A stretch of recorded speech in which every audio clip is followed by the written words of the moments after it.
Espírito Santo do Senhor possa transbordar no nosso coração nessa manhã, amém?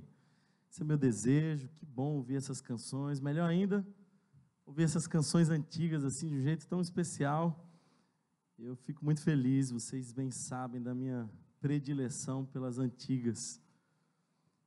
Estou tão feliz porque mesmo no feriado, um imprensado aí tão raro nesse ano, e essa igreja cheia, para a glória do Senhor, fico feliz. Eu imagino que esse povo está muito interessado em gastar tempo na presença do Senhor e aprender mais da sua palavra. Isso me alegra muito o coração. E eu quero, antes de iniciar a nossa reflexão de hoje, convidar você a um tempo onde você fecha os teus olhos e abre o seu coração, onde você se prepara para aquilo que Deus tem para nós. Esse é um momento onde você também pode pedir pela sua família, que o Espírito Santo visite a sua casa, visite os seus familiares. Esse é um ótimo momento para você confessar os seus pecados. Talvez a melhor forma de introduzir a mensagem de hoje é abrindo o coração e confessando as suas limitações, reconhecendo quem você ainda não é e quem você tem sido. Seus pecados, as suas omissões. Jesus, eu quero me colocar diante de Ti como um ser pecador, limitado. Eu reconheço, Senhor, que eu sou apenas um vaso de barro sem valor algum, mas dentro de mim habita o Espírito Santo com valor inestimável. Por isso eu te peço que para a Tua glória e para abençoar a cada um que aqui chegou, fala conosco, como tem sido durante tantos anos, como tem sido nessa série de mensagens que Teu Espírito Santo ministra ao nosso coração. Jesus, nós precisamos ouvir a Tua voz, que os nossos olhos, que os nossos ouvidos, que o nosso coração estejam cativos na Tua presença, que haja em nossa alma endereço para aquilo que Tu tens a nos dizer, que assim seja para a glória do Teu santo nome, Jesus. Amém, amém. Queridos irmãos, nós estamos numa série de mensagens, há um elefante em nossa sala. Essa é uma expressão para dizer que existe um grande problema, e esse problema não pode mais ser ignorado. Esse problema não é tão fácil de tratar, mas é necessário ser tratado. E por isso nós estamos falando sobre temas tão pertinentes, tão relevantes para a nossa família moderna. Na última quarta-feira, se você não estava aqui, eu quero incentivar você a procurar essa mensagem no YouTube. Nós falamos sobre finanças, e foi bem desafiador para nós, muitas pessoas saíram daqui abençoadas. Eu quero convidar você a também observar as mensagens do último domingo, mesmo que você tenha vindo no culto, tem uma mensagem que você não viu. Se você não veio a nenhuma das celebrações do último domingo, tem duas mensagens que você não viu, porque nós, no último domingo, de maneira especial, pregamos 2 sermões em momentos diferentes. Então, eu quero convidar você a acompanhar tudo que nós temos para entregar para você de conteúdo acerca dessa família e, claro, como a palavra de Deus pode ser restauradora para nós. Então, se você não acompanhou tudo, no YouTube está disponível as nossas reflexões. Agora, a mensagem de hoje é bem desafiadora, talvez de todas, a mais desafiadora, porque é a que nos confronta mais na cultura moderna. Eu diria, queridos irmãos, que nós estamos vivendo uma crise de identidade. É fato que nós precisamos viver avanços tecnológicos e algumas mudanças sociais foram realmente muito necessárias. Mas nos últimos anos, o homem e a mulher perderam o seu lugar, perderam a sua referência. Estamos sem chão. Aliás, um psicanalista moderno chamado Charles Melman escreveu um livro cujo título é O Homem Sem Gravidade. E ele vai dizer que a grande maioria das doenças hoje já não é mais como era na época de Freud, pela repressão, pelo excesso de referência. Hoje, as doenças se dão a partir da ausência de referências. Não se tem mais chão para pisar. As pessoas não têm mais absoluto, removeram o nós precisamos de, ou nós temos que, ou homens se comportam assim, mulheres se comportam assim. Hoje é de se assustar que os pais, alguns pais dessa pós-modernidade, estão colocando nomes neutros nos seus filhos. Porque se eles fizerem a opção de mudar de gênero, eles não precisam ter o desgaste de mudar de nome. Olha só o nível avançado de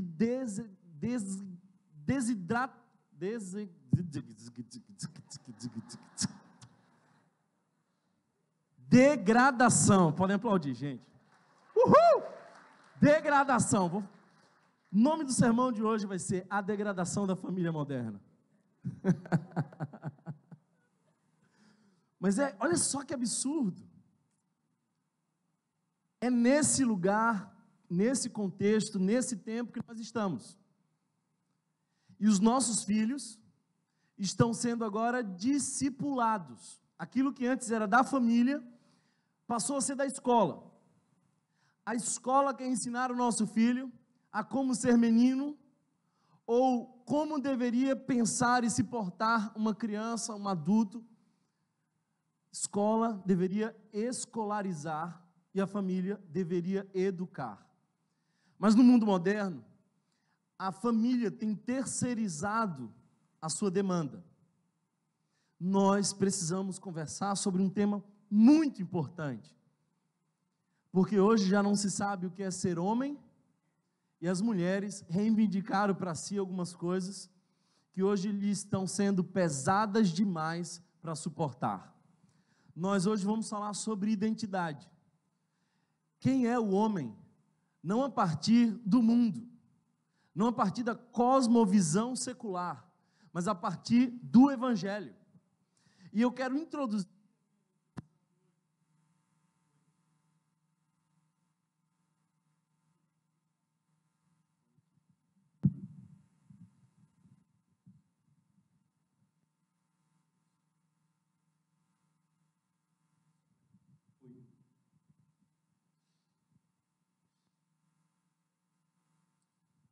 som.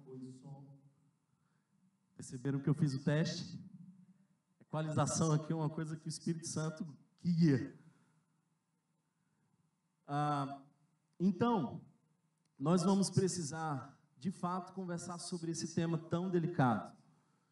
E a minha afirmação basilar para introduzir a nossa conversa de hoje é a seguinte: o que eu vou dizer não é politicamente correto.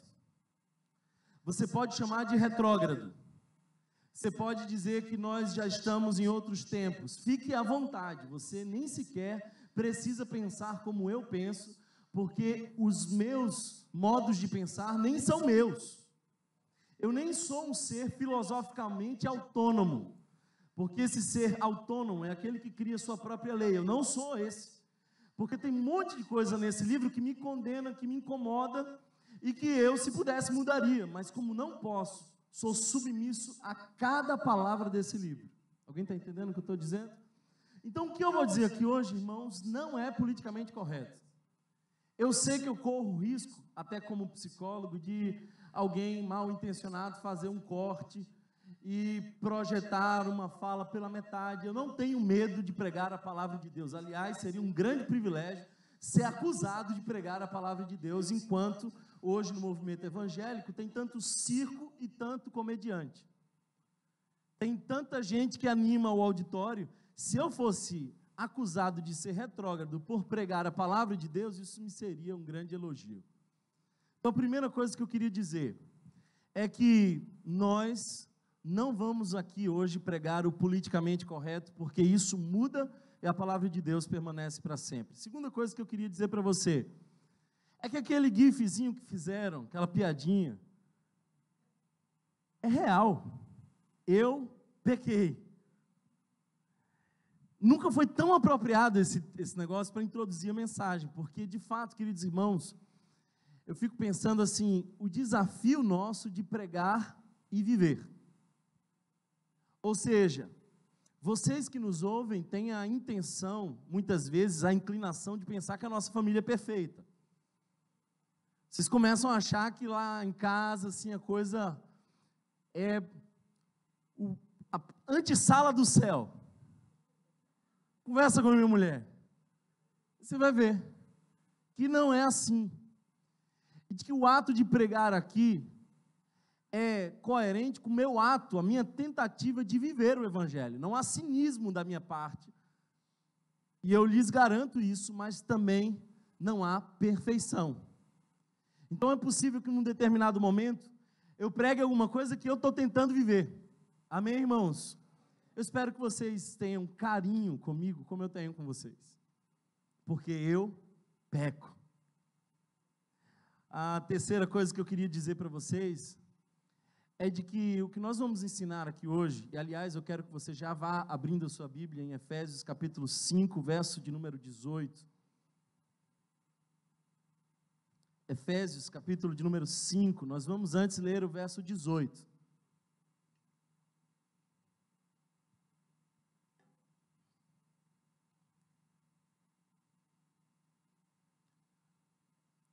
Tudo que eu vou ensinar aqui hoje decorre desse verso 18. Então, entrar no assunto de uma maneira normativa é impossível da compreensão. Presta atenção. Às vezes, a gente faz isso com as nossas crianças. A gente diz assim: olha a história de Davi. Davi era forte, era corajoso, era ousado. Seja como Davi. Não dá para ser como Davi se você não tiver o espírito que Davi tinha. Não dá para você agir como Moisés se você não tiver a intimidade que Moisés tinha com Deus. Então, o início da mensagem não é como homens e mulheres agem.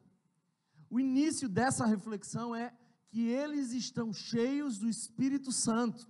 Ou seja, essa mensagem é para quem está cheio do Espírito Santo. Não adianta você sair daqui cobrando da pessoa com quem você casou, se essa pessoa não tem fé. Se essa pessoa ainda não entendeu o Evangelho. Porque ela não tem o Espírito Santo, e como não tem o Espírito Santo, fica difícil ela assumir o caráter de Cristo. Torna-se impossível parecer com Cristo se você não tiver o Espírito de Cristo em você. Por isso o texto diz que nós precisamos não nos embriagar com vinho, que leva à libertinagem, mas deixar-se encher pelo Espírito. E o texto continua dizendo, falando, cantando, louvando, dando graças. Eu estou no verso 20. Agora, no verso 21, uma das expressões do Espírito Santo em nós é sujeitando-se uns aos outros. Tudo mais que vem adiante é uma expressão de como se pode se sujeitar um ao outro. Alguém está entendendo? Então, tudo que o homem faz em relação à mulher, tudo que a mulher faz em relação ao homem, é uma expressão de alguém que entendeu o Evangelho, cheio do Espírito, e agora ele tem uma forma de se sujeitar um ao outro. Primeiro, sujeição não é uma coisa das mulheres. Quem está cheio do Espírito Santo se sujeita um ao outro. O texto está dizendo isso, verso 21. Sujeitem-se uns aos outros por temor a Cristo.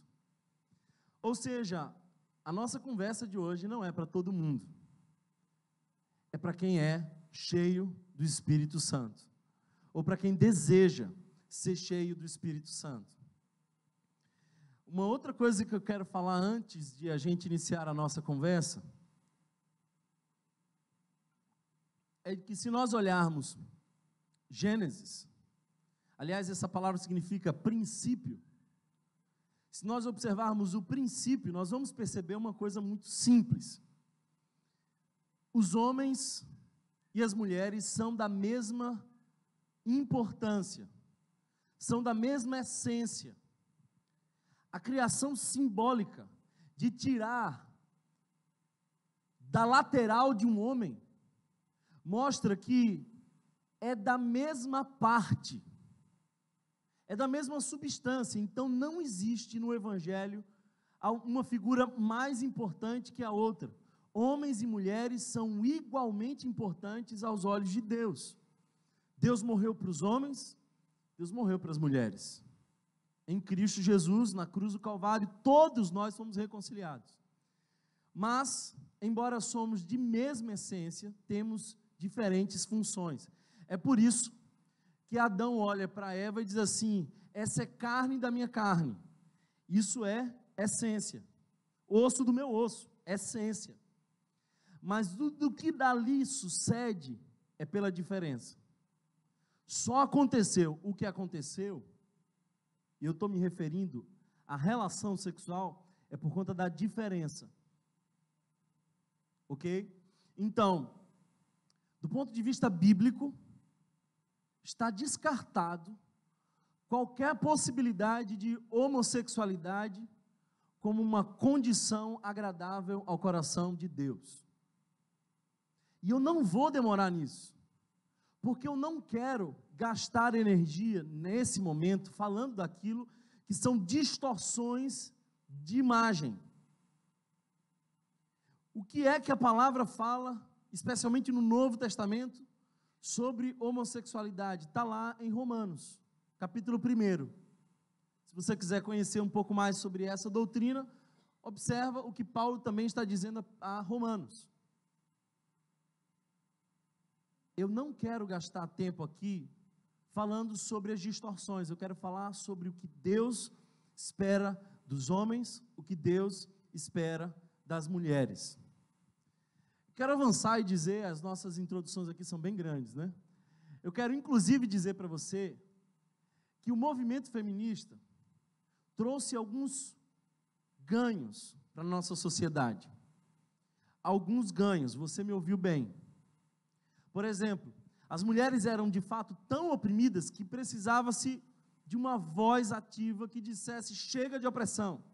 O grande problema é que o movimento já há muitos anos se perdeu, e as mulheres, não sabendo o que eram homens, combateram a masculinidade. Então, o que o movimento feminista criou? E eu sei que isso vai desagradar ao coração de muitas pessoas que estão aqui me ouvindo. Essas são aquelas mensagens que no final, se a gente comunicou tudo que a gente quer comunicar, a igreja vai ficar vazia no outro domingo. Isso é uma mensagem estratégica de esvaziamento. O que o movimento feminista conseguiu? O movimento feminista conseguiu masculinizar as mulheres e afeminar os homens. Porque trouxe algumas prerrogativas de igualdade. Nós não somos iguais. Por isso Deus fez homem, por isso Deus fez mulher. Biblicamente nós somos complementares. Eu preciso da minha esposa. Eu preciso dessa complexidade. Se mulher fosse música, ela não seria outra coisa senão jazz, do improviso. Aquele negócio que você não sabe quando começa, quando termina, você acha que vai acertar, errou. Foi alguma coisa que eu fiz? Não. Foi alguma coisa que eu não fiz? Não. Foi alguma coisa que eu deveria ter feito? Também não. Eu disse, meu Deus, revela, Senhor. Alguém se identifica? Alguns homens podem dar glória a Deus? Fervorosos, cheios do Espírito. Somos diferentes, somos complementares. Então nós precisamos disso, das mulheres. As mulheres precisam da nossa praticidade. E essa é a multiforme graça de Deus. Por isso, queridos irmãos, as mulheres não devem estar desempenhando as mesmas funções dos homens, e os homens não podem desempenhar as mesmas funções das mulheres, porque os nossos filhos carecem de referências. Você está preocupado com a influência dos amigos do seu filho? Pois eu lhe digo que a sua influência é muito mais forte do que a dos amigos do seu filho. Ah, porque meu filho se perdeu, porque os amigos dele... Não, não, não. Eu acho que isso pode ter afetado, Mas antes dos amigos dele, houve a sua passividade, houve a sua omissão, houve a sua referência negativa. Seja o homem da casa, seja a mulher da casa, e o seu filho vendo um homem e uma mulher de Deus dentro de casa, quando ele ver os seus amigos, ele vai enxergar como não se deve ser. Alguém está entendendo essa palavra aqui hoje? Então, antes de você começar a se preocupar com a cultura lá fora, comece a se preocupar com o que tem dentro da sua própria casa. Dá tempo de você sair ainda. Agora, quando um homem vive a masculinidade e a mulher assume a sua feminilidade, que beleza, que poema, que encontro sublime, quando a luz dos olhos teus e a luz dos olhos meus decidem se encontrar. Ah, meu Deus, que frio que dá o encontro desse olhar, que coisa gostosa, não é? Alguém pode dizer amém? Eu celebro esse negócio, porque foi Deus que fez. Agora, para isso, você tem que ser homem e ela, mulher. Então, nós vamos ler verso 21 de Efésios, capítulo número 5.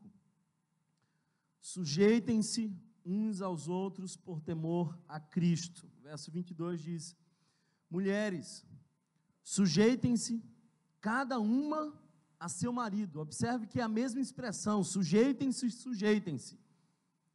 O verso 21 diz que uns aos outros temos que nos sujeitar. A mulher se sujeita ao marido, como ao Senhor.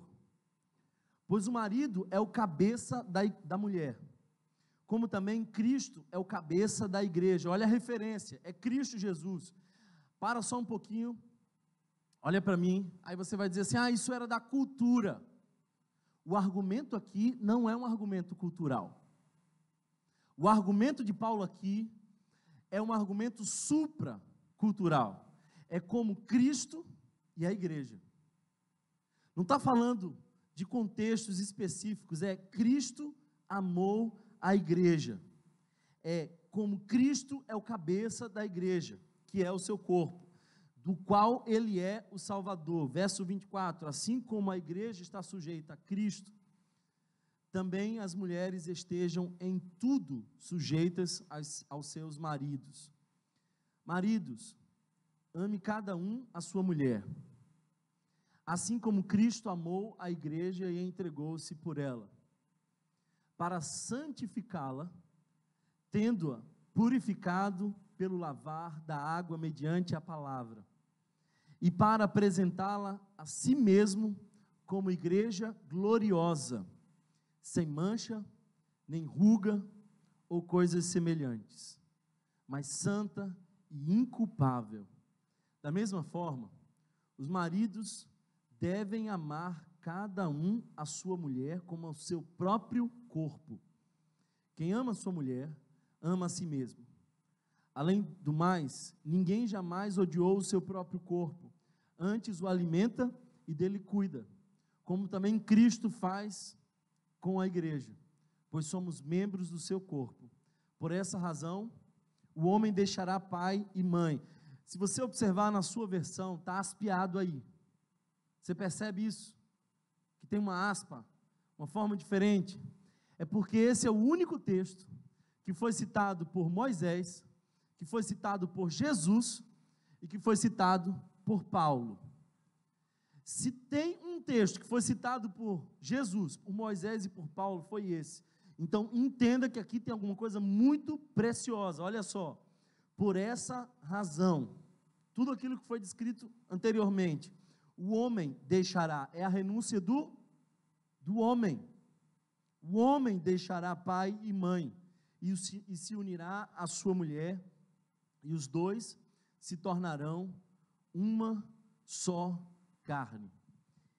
Este é um mistério profundo. Refiro-me, porém, a Cristo e à igreja. O que eu quero que você perceba? Que aqui há uma expressão, um protótipo da mensagem do Evangelho. O casamento é um protótipo da mensagem do Evangelho. Da mesma forma que um homem deixa pai e mãe e se une à sua mulher e se tornam dois, uma só carne, Cristo Jesus vai se unir à sua igreja e nós seremos um com Ele lá na glória. Alguém pode dizer amém? É isso que Paulo está dizendo, há uma plena e profunda conexão entre casamento e trindade. Casamento e mensagem do Evangelho. Ainda tem gente por aí que não deseja o casamento, porque acha que o casamento é difícil demais. O verso 33 diz, portanto, esse é o resumo, Paulo volta e faz um resumo da ideia, portanto, cada um de vocês também ame a sua mulher como a você mesmo, e a mulher trate o marido com todo respeito. Eu quero que você leia comigo esse último verso, para que a gente possa iniciar aqui a nossa conversa. Portanto, cada um de vocês, como a você mesmo, e a mulher, trate o marido com todo respeito. Eu quero começar pelas mulheres, porque eu quero pegar mais leve com vocês.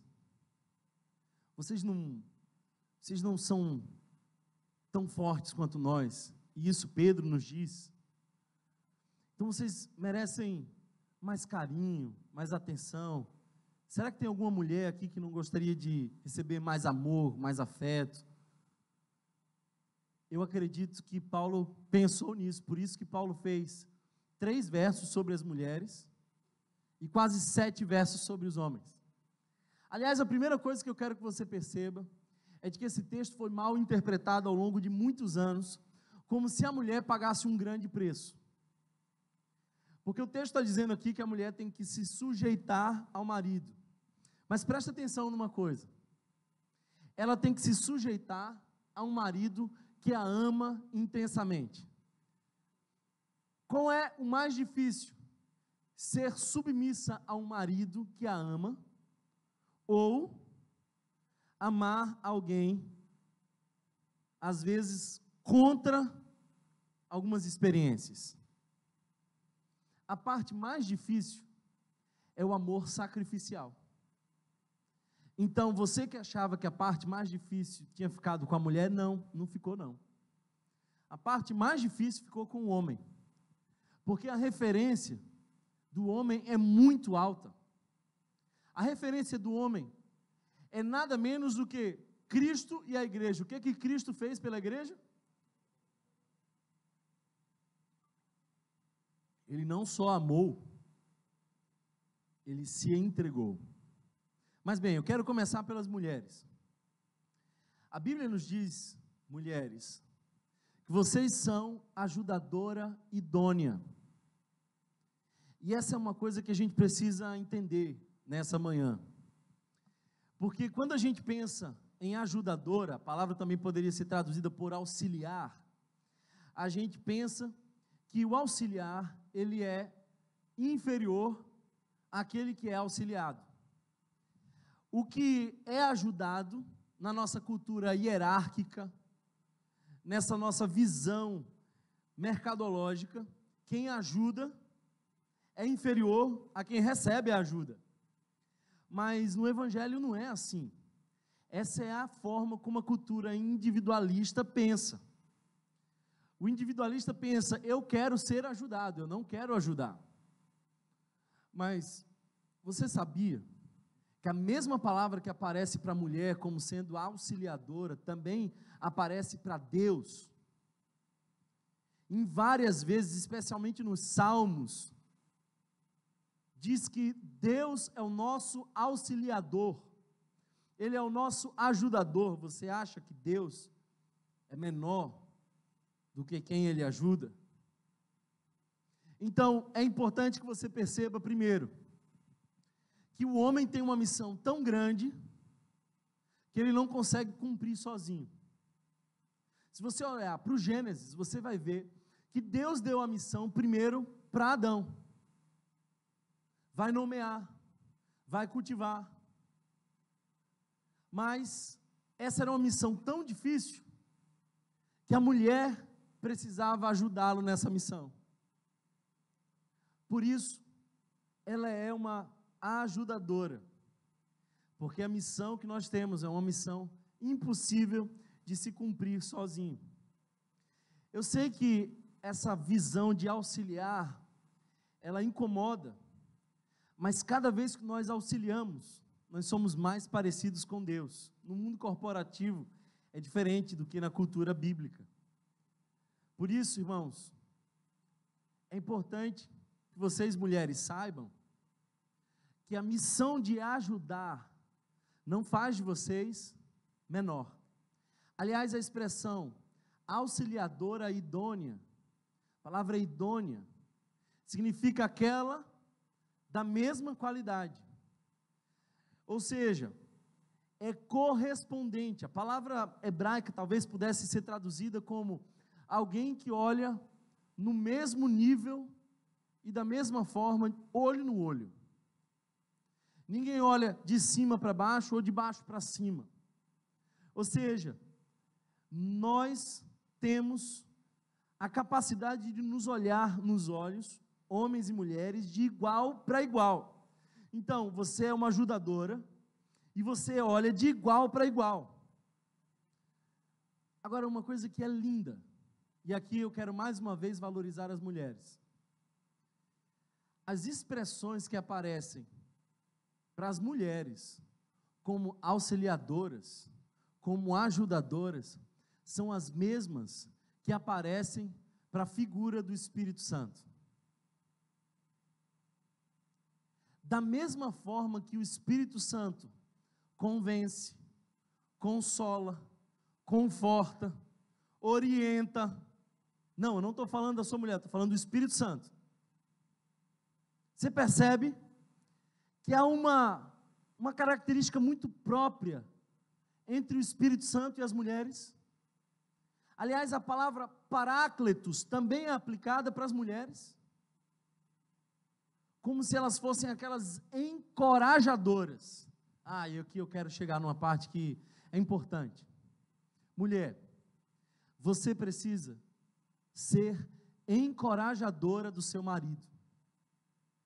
Você tem que celebrar, mesmo que ele seja um louco, e depois você faz uma filtragem. Mas deixa eu te ensinar uma coisa. Ele chega com uma ideia, ele chega com um coração animado, aí você diz assim: rapaz, que coisa incrível, é muito bom mesmo. Aí ele fica todo empolgado. Diz: olha, eu tenho até uma sugestão. Aí você desfaz tudo o que ele fez, e ele acha que você está só contribuindo, mas anima o coração desse homem, porque lá fora é uma batalha, lá fora é uma guerra, o mundo lá fora é um mundo de competição, e o que eu tenho visto muitas vezes é que as mulheres querem competir com seus maridos, não incentivá-los, não ajudá-los, não fazê-los crescer, mas querem competir. Outro dia eu atendi um caso de uma mulher que agora passou a ganhar mais que o marido. Aí ela achou que o poder do dinheiro lhe dava autoridade. Aí o marido disse: olha, meu amor, eu acho que não é hora de a gente fazer esse investimento. Ela disse: quem está ganhando dinheiro sou eu, e eu que vou fazer. Pois bem, essa mulher não entendeu o que é ser uma mulher do Evangelho. Alguém está entendendo o que eu estou falando? Você precisa andar num só caminho, senão você está em rebeldia. Em rebeldia a quem, Thomas? Não é só esse homem, não. Porque isso aí seria café pequeno. Se você observar o verso, diz: como ao Senhor. O que você faz para esse homem, você está fazendo para Deus. Sabe qual é a tua primeira plataforma de serviço? Tua primeira plataforma de serviço é a tua casa. Eu quero avançar e dizer para vocês que a referência de vocês, mulheres, por incrível que pareça, é Jesus. Você percebe a submissão de Jesus ao Pai? Em alguns assuntos, Jesus é procurado, interrogado, e ele diz: não, isso não me pertence. Você acha que Jesus é menor que Deus? Não, o Pai, o Filho e o Espírito são da mesma essência, têm a mesma importância e funções diferentes. Nós precisamos aprender a ser família com a Trindade, porque a Trindade é a primeira e excelente família. Alguém está entendendo o que eu estou falando? Então Jesus muitas vezes foi submisso ao Pai, ele disse, não, isso não pertence a mim, pertence ao Pai. Eu e o Pai somos um, eu só faço o que agrada o coração do Pai.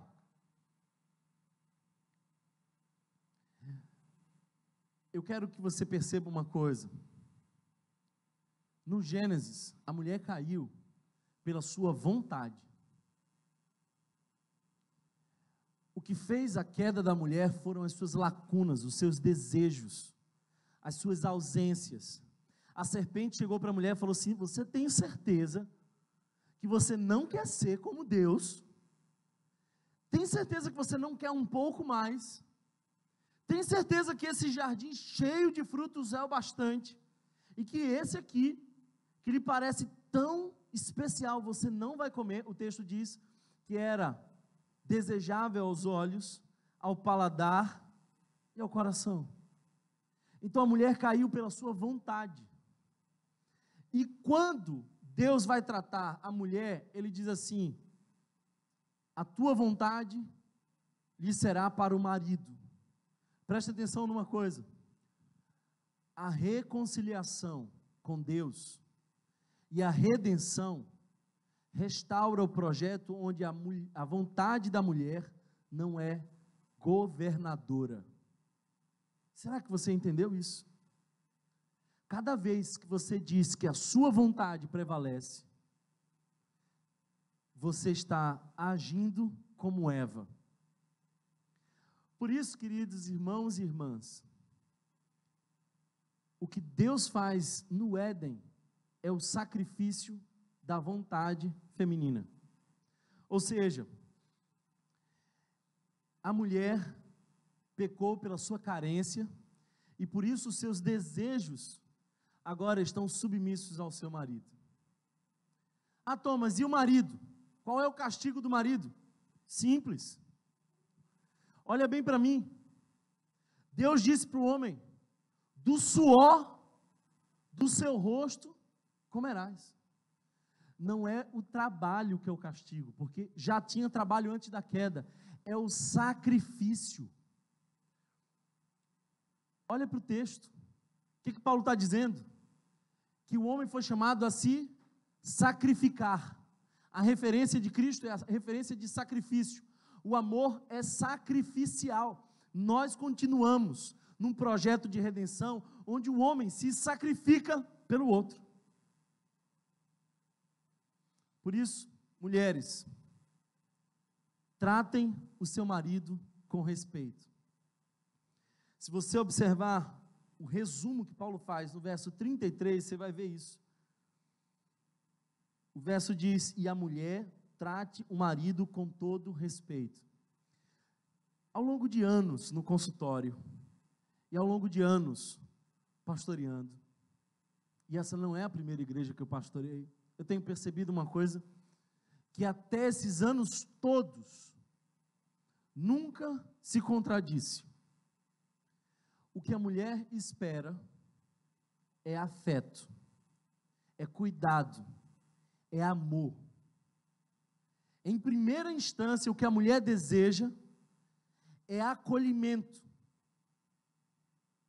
Mas em primeira instância, o que o homem deseja é respeito.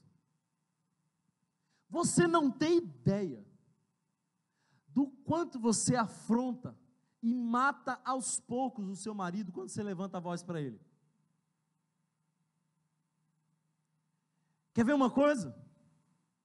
Existem instâncias onde a mulher vai tirando a autoridade do marido. E quando ela vai tirando a autoridade do marido, os filhos vão percebendo aquilo. Cobranças, afirmações negativas, a forma como você fala com o seu marido, pode pôr em risco o seu casamento. Talvez por isso, Provérbios diz que a mulher sábia edifica a sua casa. Mas a mulher tola, com as suas próprias mãos, a destrói. Sabe, os homens precisam de reconhecimento, de afirmação. Eu estava lembrando esses dias das nossas brincadeiras de infância, vocês que foram assim politicamente corretos na educação, não sabem do que eu vou falar. Mas na minha infância tinha um negócio assim, estúpido ao quadrado. Claro, infância de menino, estúpido ao quadrado é pleonasmo quase, né? Mas às vezes o indivíduo chegava entre dois garotos, passava uma linha no chão e dizia assim, ó, aqui é tu, aqui é tu. Quem pisar primeiro está xingando o outro. Ou cabelinho de um, cabelinho de outro. Os homens sabem do que eu estou falando. Aí o adolescente ou a criança se sentia afrontado na sua identidade.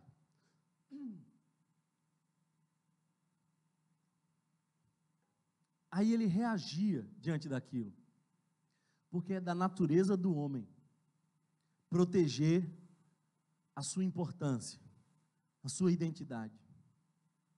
Mulheres, respeitem os seus maridos, e vocês vão perceber que o clima da sua casa vai mudar. Respeitem os seus maridos. Você quer ver uma coisa? Ah, Tom, mas isso era coisa de infância. Isso era besteira. Quero ver agora. É do mesmo jeito. A mulher chega para você com um vidro de azeitona.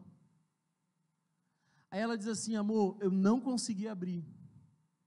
Você abre para mim? Aí o marido para o que está fazendo, ele pega aquela lata lá.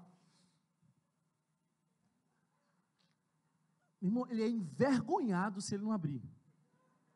Ele entra em depressão se ele não conseguir, ele se sente humilhado. Porque o que está em jogo é o valor dele. Mas quando ele abre, ele não diz para você, mas eu vou dizer, eu vou traduzir a classe. Quando ele abre aquela lata, aí você olha para ele e fala assim, obrigado amor, você sai. Assim, por dentro ele sente assim que ele faz parte dos Vingadores.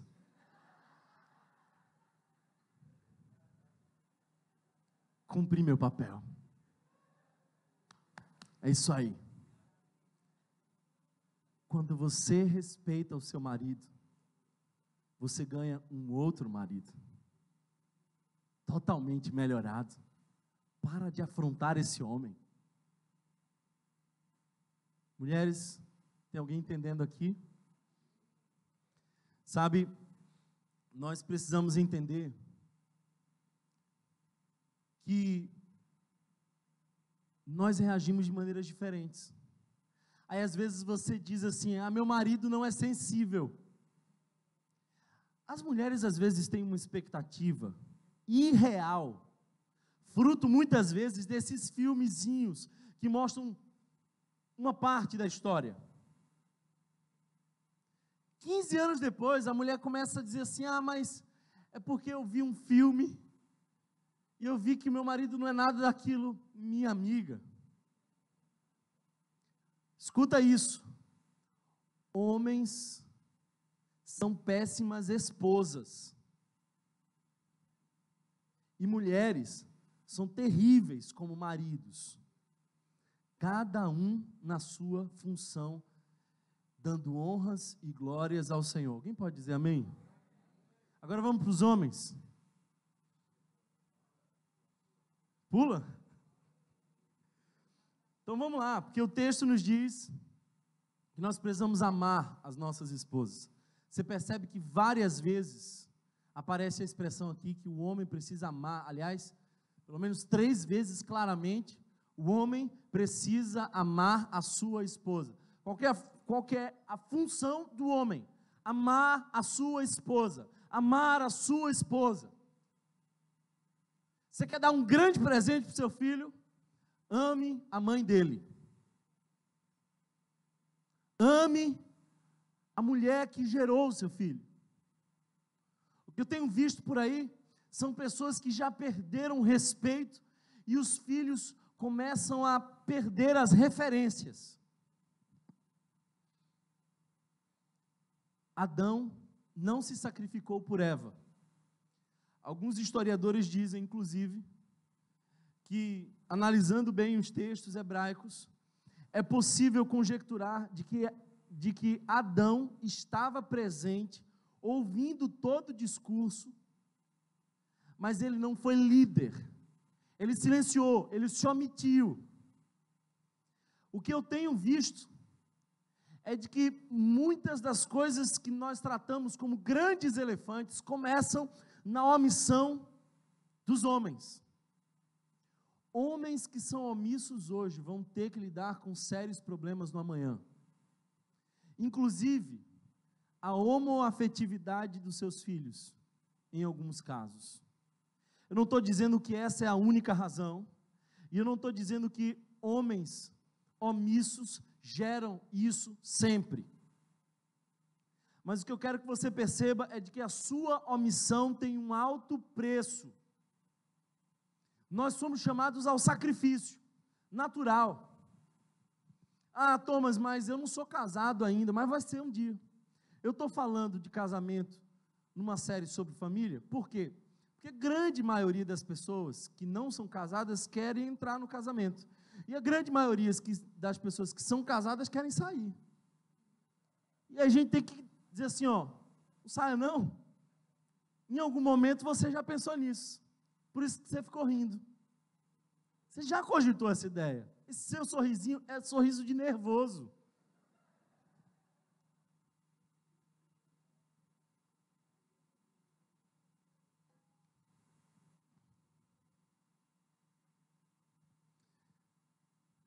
Eu fico pensando que uma das grandes referências de homem que nós temos na Bíblia é José.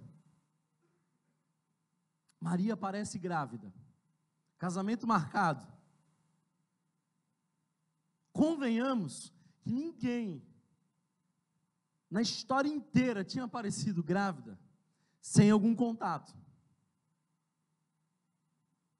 Aí José podia fazer o seguinte, ele podia levar Maria para as autoridades e dizer assim, ela tinha um compromisso comigo, rompeu esse compromisso comigo e apareceu grávida. Como? Eu não sei. Sabe o que aconteceria com Maria? Ela seria apedrejada. Aí José, diz o texto, quando você vai ver a história, ele planeja abandonar silenciosamente a sua mulher. Sabe o que ele pensou? Ele disse assim, se eu expor Maria, ela morre. Se eu fugir, talvez eu escape, talvez, das punições. Ele assumiu o dano, correu o risco do sacrifício. Você é homem à medida que você se sacrifica. O grande problema é que os homens não têm uma noção do que é masculinidade. Quando meu filho nasceu, o médico disse assim, é um cabra macho, falava com orgulho assim. Eu falei assim, para ser macho, só precisa nascer. Você nasce macho, mas para ser homem, você tem que ser formado. Alguém está entendendo essa palavra aqui? Não. Eu estou me esforçando para fazer do meu filho um grande homem, porque macho ele já é. Você vai lá no cromossomo, você vai descobrir que ele é o que ele é, porque nasceu assim. A nossa cultura, especialmente os nordestinos, é a cultura do macho, do dominador, do ser bruto, do animal. Queridos irmãos, nós somos chamados ao sacrifício.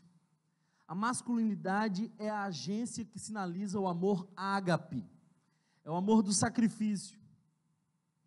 E infelizmente muitos homens têm sofrido de passividade. Quando Adão se calou, Eva pecou. Aí eu acho que a gente transita em dois polos. Ou os homens hoje querem assumir uma postura de machistas, e por isso nós temos um movimento feminista, que é a face inversa, na tentativa de corrigir um problema, se puxa para o outro lado.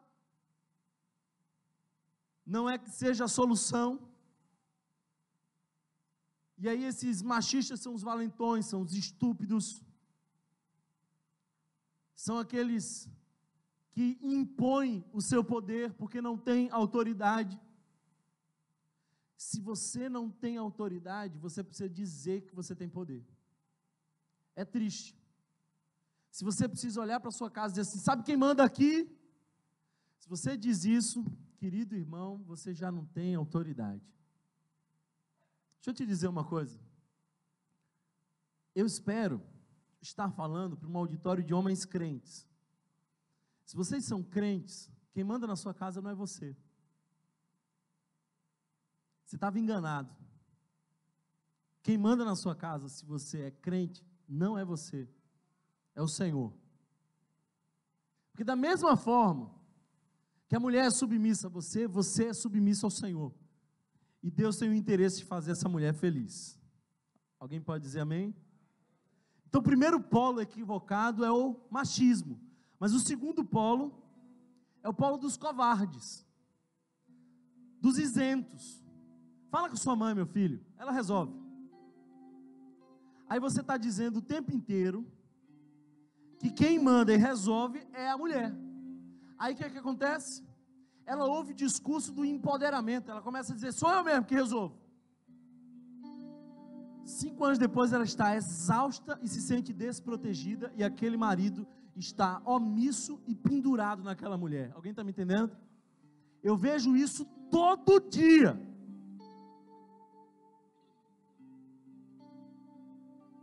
Vários casais me procuraram no início dessa série de mensagens.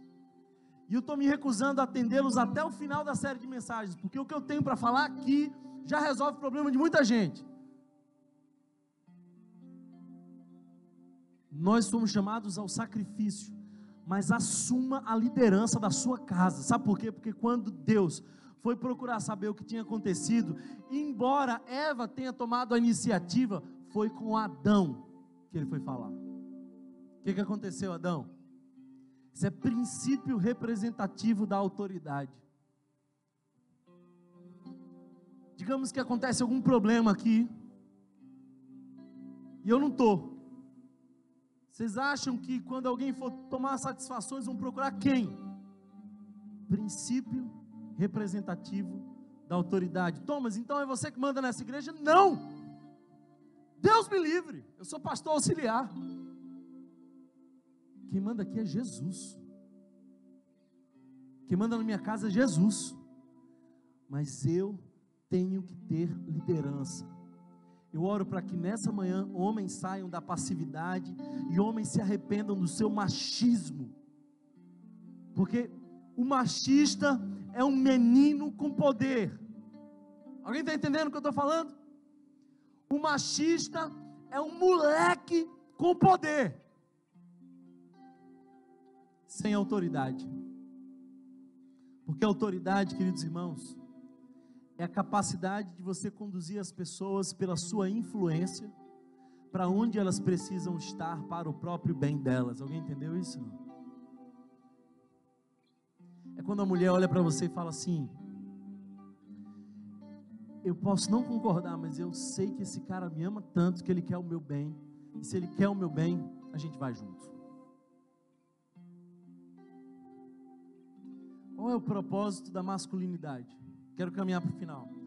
Por que nós fomos criados homens, simples e belo?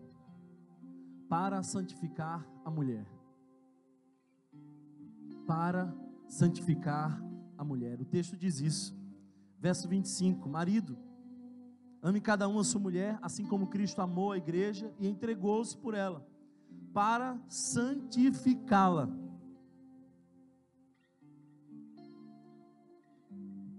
A nossa liderança é para santificar. Deixa eu trazer aqui uma explicação mais clara. O que Jesus fez conosco? nós estávamos em nossos pecados, perdidos, irremediavelmente perdidos. Então Jesus vem, porque Jesus é a nossa referência de masculinidade. Ele foi para a cruz por nós, Ele se implicou naquele problema, Ele nos resgatou, Ele nos deu o seu nome, e Ele nos vestiu com a graça. E agora, quando Deus olha para nós, Ele não olha mais a partir dos nossos erros, mas a partir dos benefícios que Cristo nos deu. Isso é o princípio da justificação. Ou seja, escuta isso. Como é que você santifica a sua esposa? É quando você tem uma mulher e você começa a investir nela, e cuidar dela, e amar ela, de uma forma tão intensa e profunda, e começa a ensinar Jesus para ela, e começa a discipular ela no caminho de Cristo, e dia após dia você começa a mostrar para ela como é viver o Evangelho. Aí, 10 anos depois, 15 anos depois, você morre. Aí você se encontra com Deus, e Deus começa a dizer assim: ô meu filho, você lembra aquela parábola que meu filho Jesus falou lá, dos talentos? Lembro sim. O pastor até falava que eu tinha que multiplicar os meus talentos, que eu tocava violão, eu tinha um certo recurso, então, meus talentos, eu lembro, mas o que o senhor quer dizer com isso? Então, filho, eu vou pedir agora conta dos talentos, tá bom? Mas esse negócio do violão, de você tocar, de você cantar, meu filho, isso aí é muito pequeno, isso aí é quase insignificante. Vamos começar pelo talento mais importante? Eu te dei uma mulher. Aliás, foi para isso que eu te fiz homem. E quando aquela mulher chegou para você, no ano de 1996, ela andava meio triste, ela me conhecia muito pouco, mas ela ainda gostava da vida, ela interagia, ela tinha sonhos. E agora, 15 anos depois, como é que está essa mulher? Como é que está o talento que eu te dei? Como é que estão os filhos? Aliás, os filhos, eles vieram assim zerados. Como é que eles estão hoje? A tua presença santificou eles? Ou você fez feridas profundas na alma da sua esposa, que até hoje sangram? Ou você destratava a sua esposa como se ela não fosse um talento precioso que eu dei para você? Você santificou ou você danificou? Alguém está entendendo essa palavra aqui hoje? Aí você diz: não, Senhor, quando eu comecei o casamento, aquela mulher, ela te amava, mas hoje ela ama muito mais. Ela tinha um vazio na alma que foi preenchido pelo Espírito Santo. Essa mulher conheceu de uma maneira tão profunda o significado do casamento, que ela assumiu uma postura de submissão, porque para ela era fácil ser submissa a um homem que amava tão intensamente como eu. E, Senhor Jesus, eu tentei cumprir a minha missão de amar a minha esposa como tu amou a igreja, servo bom e fiel. Mas o contrário também é verdadeiro. Jesus, eu descobri que aquela mulher tinha muito defeito. No começo era tudo tão fácil, depois ela começou a me rejeitar, eu comecei a ver outras possibilidades, eu traía minha esposa, eu comecei a fazer umas coisas escondido. É verdade que umas feridas se abriram no coração dela, até hoje ela não conseguiu me perdoar direito. Servo negligente. Servo negligente. Não seja negligente com o maior talento que Deus te deu. Homens, amem as suas esposas como Cristo amou a igreja. 1 Pedro capítulo 3, verso 7 diz: do mesmo modo vocês, maridos, sejam sábios no convívio com suas mulheres e tratem-nas com honra, como parte mais frágil. Deixa de ser grosso, estúpido, porque elas são co-herdeiras do dom da graça da vida, de forma que não sejam interrompidas. Escuta isso, Bíblia, de forma que não sejam interrompidas as suas orações. Sabe o que eu quero dizer com isso? É um indivíduo que é estúpido com a esposa, mas quer a graça de Deus. Ele não ouve a esposa, mas quer que Deus o ouça. Ah, miserável. Deixa eu te dizer uma coisa. Da mesma forma como muitas vezes você trata a sua esposa com indiferença, negligenciando, a Bíblia diz que as suas orações são interrompidas. Conexão cai, o Wi-Fi se perde, porque Deus está muito interessado no talento que Ele deu nas suas mãos. Alguém recebe essa palavra aqui hoje? Se você sonha com um casamento, eu oro para que o Espírito Santo de Deus conduza você a viver um casamento na presença do Senhor. Thomas, isso tem a ver com filhos? Totalmente. Totalmente. Aliás, deixa eu te dizer uma coisa antes de a gente encerrar. Se você é solteiro, na próxima quarta-feira eu vou falar para você. Eu vou me dirigir aos solteiros. Então, se você está esperando sua bênção, igual Jacó dizendo: Senhor, não saio daqui se tu não me abençoares. Quarta-feira temos um encontro marcado. Eu vou falar sobre esse elefante tão grande que é estar solteiro no mundo de tantas carências. Mas no próximo domingo nós vamos continuar essa mensagem. Agora não mais falando sobre a sujeição dos homens às mulheres e da forma como os homens se sujeitam às mulheres e as mulheres aos homens, mas da forma como os pais se sujeitam aos filhos e da forma como os filhos se sujeitam aos pais, porque é tudo sobre a palavra de Deus. Sujeitem-se uns aos outros. Então nós vamos só continuar esses versos e nós vamos ver como é que Deus espera que pais e filhos se relacionem para a glória do Senhor. Eu espero que essa palavra encontre endereço no seu coração. É tempo de nos arrependermos de nossa omissão.